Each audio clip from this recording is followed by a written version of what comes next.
मैं औरत हूँ जो मर्द की शरीके जिंदगी बनकर उस पर अपना प्यार, अपना तन मन लुटाकर उसकी जिंदगी पुरमसरूर बना देती है। मैं औरत हूँ जिसको कभी जहेज न मिलने से जिंदा जला दिया गया, तो कभी लौंडी और गुलाम समझकर जुल्म और अत्याचार का शिकार बना दिया गया, और कभी बांझ ठहराकर तलाक देकर घर की दहलीज से निकाल दिया गया।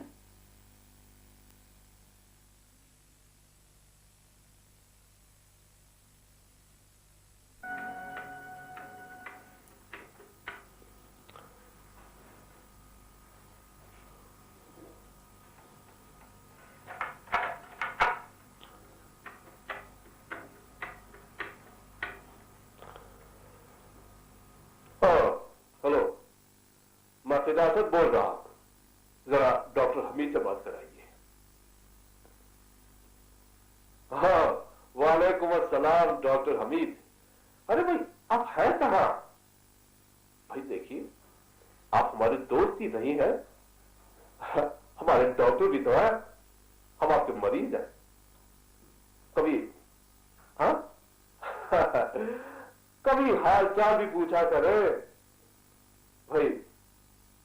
नहीं नहीं, बिल्कुल मैं तो ठीक हूं, कोई बात नहीं। हाँ, नीलू के बारे में कुछ बात करना चाहता था आपसे। अब फोन पे क्या बताऊं, घर आते तो बात होती। हाँ, कौन? तहसीन? डॉक्टर, वो तो बहुत दूर निकल गया है, बहुत दूर।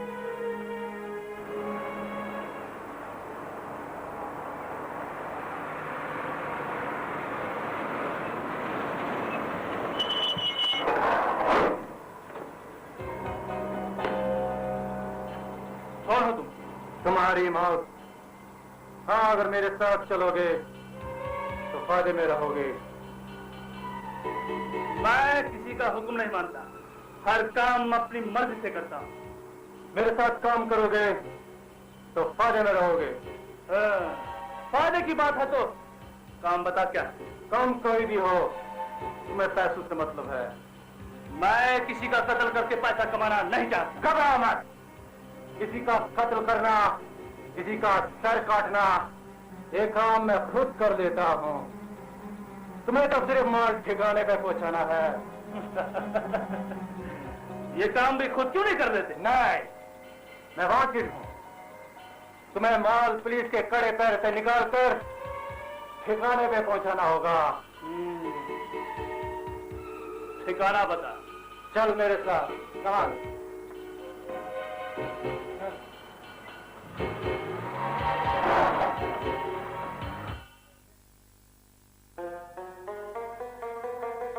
डॉक्टर हारिस नाम है इसका, शरीफ है, ईमानदार है, और मुझे भी पसंद। देख,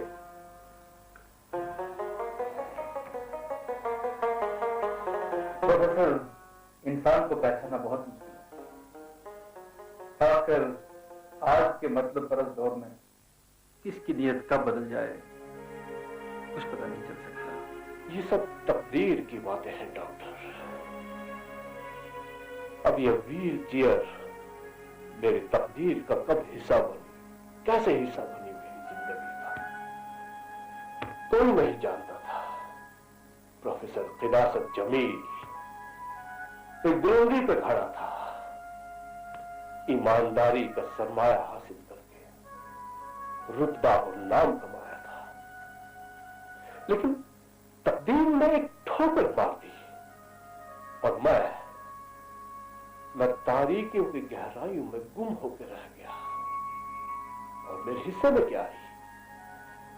ये जिल्लत की जिंदगी, बस और कुछ नहीं। नहीं डॉक्टर, मेरी यह ख्वाहिश है कि कि बेटी की शादी हो जाए, बस पंचायत में सब। बेटी की शादी करने जा रहे हो और मुझे मालूम भी नहीं। सौतेली हो तो क्या हुआ, पर उस पर भी तो मेरा कुछ हक है। अरे भाभी, आप कैसी बातें कर रही हैं? बाप से ज्यादा तो माँ का ही हक बनता है। अरे भाई साहब, वो तो अपनी नाक पर मक्खी तक बैठने नहीं देती, अपना दुश्मन ही समझती है। ये आपकी हाथ में तस्वीर, मैं भी तो देखूं। अच्छा प्रोफेसर, मुझे इजाजत तो मैं करता हूँ। पूरी तरह पता करके मैं तुम्हें बता दूंगा। अरे चाय तो पीते जाते? नहीं बस शुक्रिया। हाँ नहीं भाई साहब, चाय तो ले आई हूँ, पीकर जाइए ना। नहीं भाभी जी, बस अभी देर हो रही है, क्लिनिक जाना है, बीमार इंतजार कर रहे होंगे, चाय तो ही पीऊंगा। खुदा हाफिज।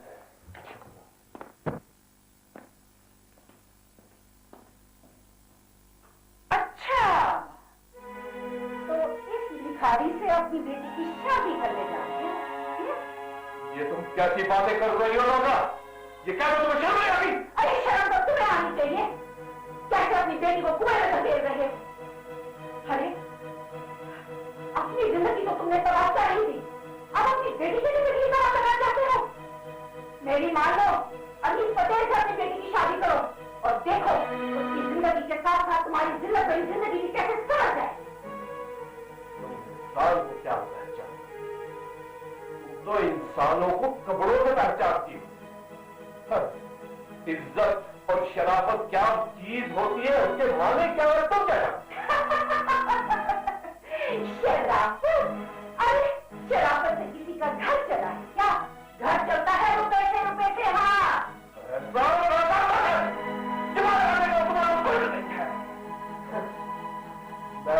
मैं अपने बेटे के लिए सबसे बड़ी दौलत शराफत और इज्जत समझता हूं। याद रख नाज़रा, मेरी बेटी की शादी वही होगी जहां मैं जाऊंगा। और मैं तुम्हारी चाहत पर पानी फेर दूंगी। हाँ, तुम अपनी बेटी की शादी करोगे तो अली पटेल के साथ करोगे, क्योंकि मैं इसको वादा दे चुकी हूँ। तुम अपने ऐसे औरत के लिए मेरी बेटी को वादा नहीं कर सकती क्या? अरे अपने ऐशो आराम के लिए क्यों, उसके ऐशो आराम के लिए क्यों नहीं? मैं पूछती हूँ, तुमने जिंदगी में हासिल क्या किया?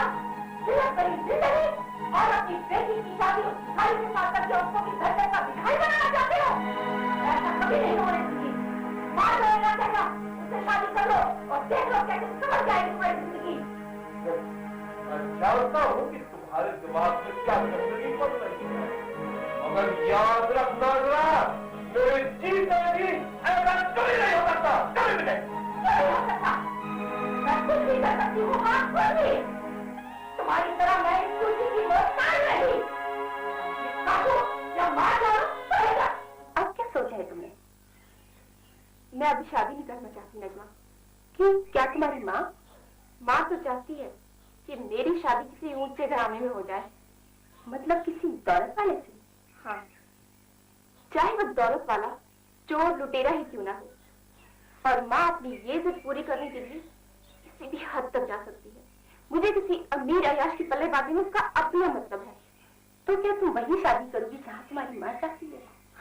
नहीं नजमा, माँ चाहे कुछ भी कर ले, लेकिन मैं उसके नापाक इरादों की बलि नहीं चढ़ूंगी। मुझे तो सिर्फ पापा की फिक्र है।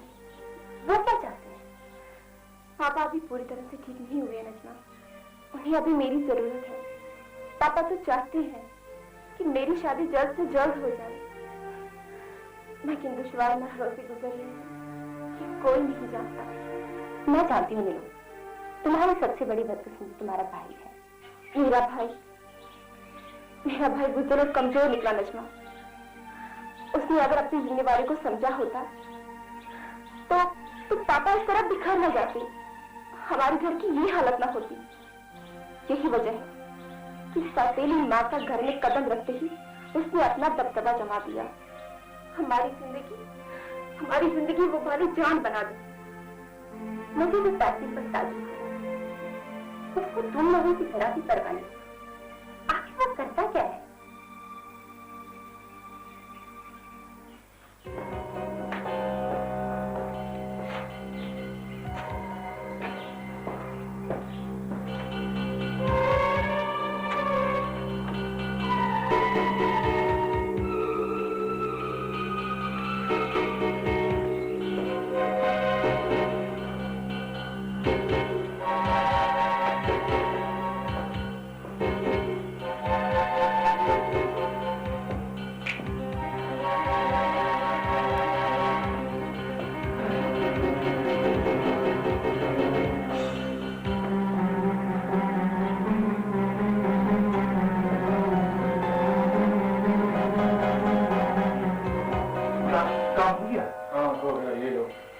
अब माल ठिकाने पे पहुंचाना तुम्हारा काम, लेकिन हाँ होशियारी से।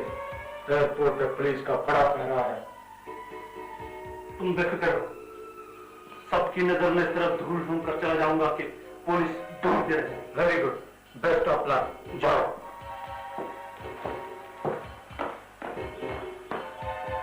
पापा यहाँ पर बैठिए, आराम से आराम से। धीरे से।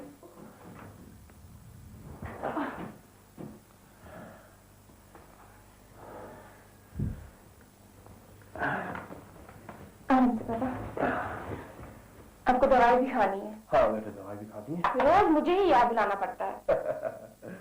तू अच्छी बेटी है।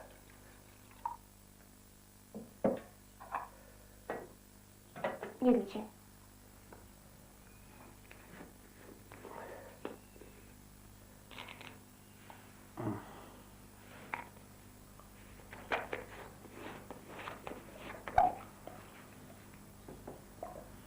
ये ले बेटे।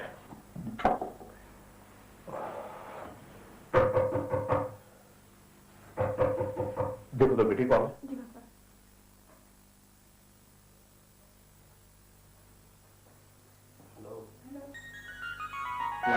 वालेकुम सलाम। कैसे हो बेटे? जी मैं ठीक हूँ। अब आपकी तबीयत कैसी है? ठीक हूँ। यहाँ बेटे। ले लो बेटे, इनके लिए चाय लो। आप तकल्लुफ क्यों कर रहे हैं? मैं तो अभी पी गया। नहीं, पापा कह रहे हैं कि चाय तो पीनी पड़ेगी। मतलब 2 महीने हैं। इसमें तकल्लुफ की क्या बात है बेटे? अपना ही घर समझ लो इसे। दरअसल बेटे, मैंने तुम्हें यहाँ एक खास बात के लिए बुलाया है। आप हुक्म कीजिए अंकल, हम तो आपके ताबेदार हैं। जीते रहो बेटे। बेटे, तुम्हारे घर में इस वक्त बड़ा मामा जी ही हैं। जी। दरअसल मैं उन्हीं से बात करना चाहता था। तुम तो जानते ही हो कि मैं घर से बाहर जा नहीं सकता। ऐसी क्या बात है अंकल? दरअसल मामा जी काम के सिलसिले में मुल्क से बाहर रहते हैं। वो इस महीने की 17 तारीख को आ रहे हैं। जब भी आएंगे आपकी खिदमत में हाजिर हो जाएंगे। बेटे, तुम्हारे मामा जी क्या काम करते हैं? जी वो बहरीन में एक शिपिंग कंपनी में मुलाजिम है। अच्छा, इतार बेटे, पी लो। बेटे, तुम इतने पढ़े लिखे हो, किसी अच्छी नौकरी के लिए क्यों नहीं अप्लाई किया तुमने? जी अंकल, कोशिश तो बहुत की, लेकिन पसंद की नौकरी नहीं मिली। वैसे भी मुझे बिजनेस में दिलचस्पी है। हाँ बेटे, तुम भी ठीक कह रहे हो। तो तिजारत में अगर ईमानदारी हो तो उससे बढ़कर कुछ भी नहीं है। इसलिए वक्त जाया करने से बेहतर है कि कोई अच्छा सा काम किया जाए। जी अंकल, इंसान की ईमानदारी और उसका किरदार ही उसकी सच्ची दौलत है, ऐसा मैं समझता हूँ।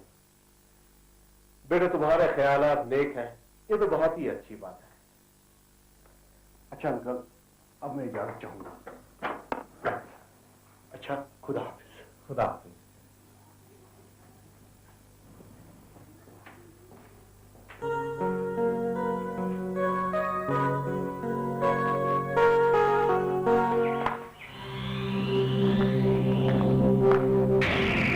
क्या हुआ? आज प्रोफेसर अपनी बेटी की शादी उस 2 टके के लौंडे के साथ कर देना चाहता है। मैं सरकार के सदके जाऊं, ऐसा तो मैं किसी भी कीमत पर होने नहीं दूंगी। वो लड़की का बाप है नाजरा, कुछ भी कर सकता है। वो लड़की का बाप है, मैं भी तो लड़की की माँ हूँ, सौतेली भी सही। अगर मैंने उसके बल नहीं निकाले तो मेरा नाम भी नाजरा नहीं। इसीलिए तो मैं तुम्हें नोट खिला रहा हूँ नाजरा। नाजरा, ये शादी किसी भी सूरत में नहीं होनी चाहिए। हाँ, क्योंकि नीलोफर में एक कमजोरी है, सबसे बड़ी कमजोरी। अगर जरा की गड़बड़ होगी नाजरा तो मैं उन दोनों की खुशियों में आग लगा दूंगा।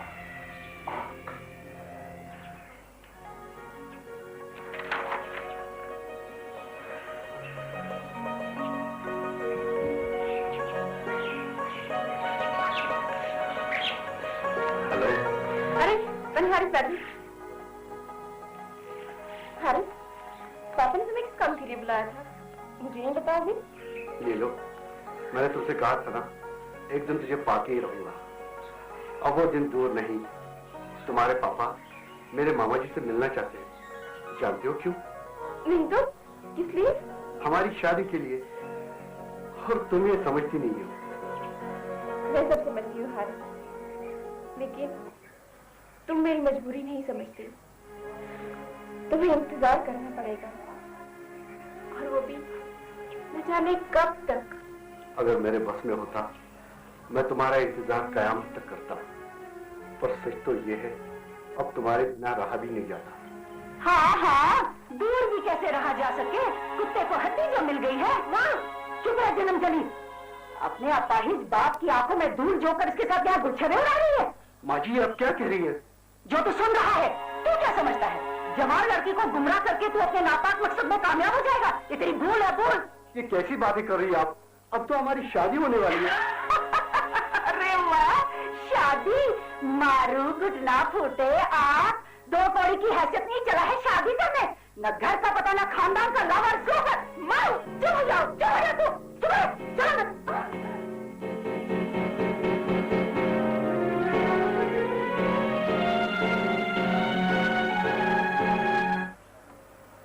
मैं जानती हूँ हारिस, तुम ये सारी जिल्लत मेरे खातिर उठा रहे हो, लेकिन हारिस, हर बार माँ तुम्हारी बेइज्जती करे, ये मुझे अच्छा नहीं लगता।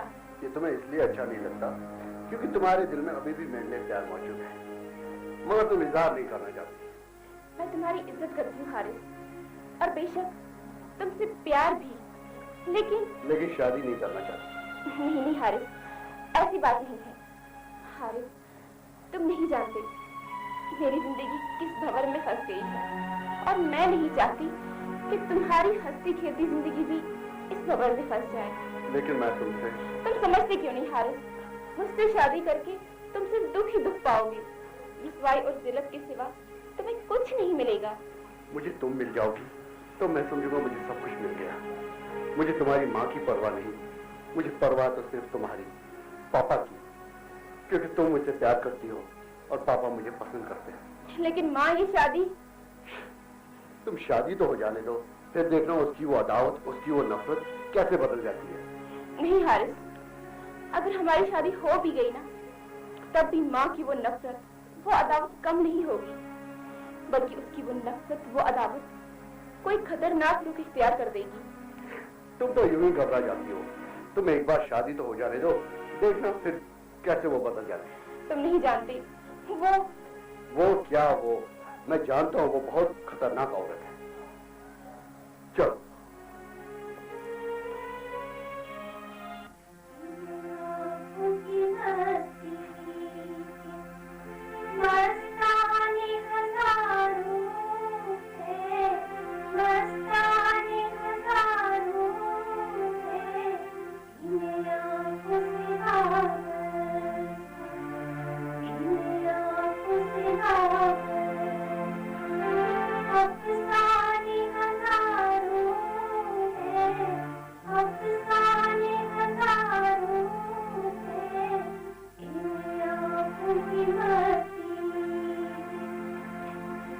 नाज, अब तुम्हारी आवाज में वो कशिश नहीं रही जो पहले थी। लोग तुम्हारी अदाओं और तुम्हारी आवाज पर फिदा थे, और अब तुम्हारी आवाज में वो बात कहाँ। क्या बात है? इस तरह बेवजह क्यों हंस रही हो? मैं तो आप पर हंस रही हूँ। मुझ पर? हम। मैंने ऐसी कौन सी बात कह दी? आप औरत को जितनी बेवकूफ समझते हैं, मैं उतनी बेवकूफ नहीं हूँ। औरत का सिक्का मर्दों के बाजार में उस वक्त तक चलता है जब तक उसमें हुस्न बाकी है, और जब औरत की रानाइयों का ये सिक्का खोटा हो जाता है ना, तब जाके मर्द पड़े हुए अखबार की तरह उससे अपनी तवज्जो हटा लेता है। जानती हूँ अब आपको नाजपुरी में खोट क्यों नजर आने लगी, क्योंकि अब आपकी नजर किसी नीलोफर नाम की लड़की पर है। क्या वो मुझसे ज्यादा खूबसूरत है? नाज, तुम्हें उसकी खूबसूरती का अंदाजा नहीं है। जब उसे हासिल करने के बाद उसको तुम्हारे इस कोठे की जीनत बनाऊंगा ना, तब तुम देखना किस तरह उसके हुस्न से और उसकी आवाज से सारा बाजार झूम और हर तरफ से दौलत की बारिश होगी। गुस्ताखी के लिए माफी चाहता हूं। राशिद, क्या बात है? हुजूर, नाजरा बेगम आई है, हुजूर से मिलना चाहती है। शायद कोई बुरी खबर है। कैसी बुरी खबर है? उसका कहना है कि नीलोफर की शादी तय हो गई है। नहीं, ऐसा हरगिज़ नहीं हो सकता। ऐसा कभी नहीं हो सकता राशिद। सिवा किसी और की नहीं हो सकती। ये शादी हरगिज़ नहीं हो सकती, हरगिज़ नहीं।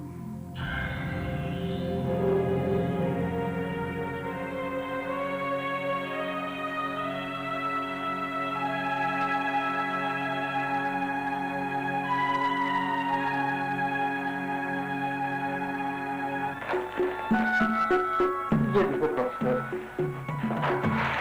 ये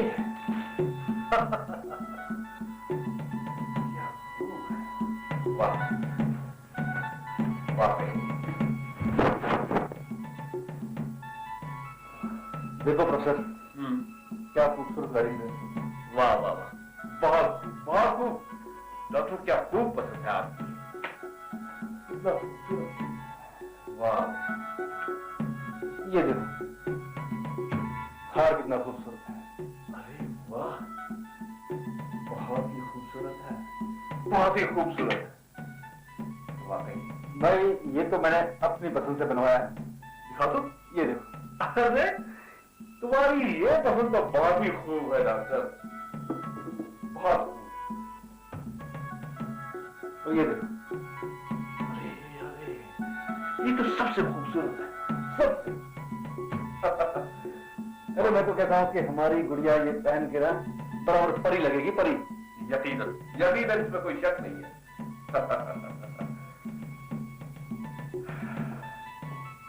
लो। वालेकुम सलाम। आओ बेटे, आओ आओ, अंकल के पास बैठो। हाँ, कहाँ थी हमारी बेटी? कॉलेज और था। अच्छा बेटे, ये बात पूछता हूँ तुमसे, ये हार कैसा है? ये सब क्या है? ये देखो भाई, ये कितना खूबसूरत है। अरे बेटी, ये सब कुछ तुम्हारे लिए तो है।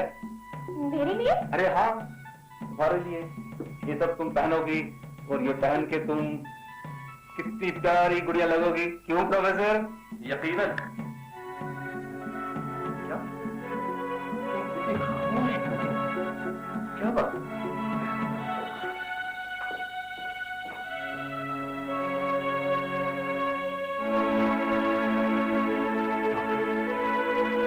ये सब क्या है? मेरी समझ में खुद नहीं आ रहा कि उदास होकर चली क्यों गई। कहीं से शक तो नहीं हुआ? किस बात का? यही कि ये मकान गिरवी रख के हम उसकी शादी कर रहे हैं। नहीं, ये कैसे हो सकता है? ये बात तो तुम्हारे और मेरे सिवा कोई तीसरा नहीं जानता। प्रोफेसर, मुझे लगता है कोई और बात है। तुम जरा जाके पूछ लो। ठीक है, मैं बात कर लेता हूं।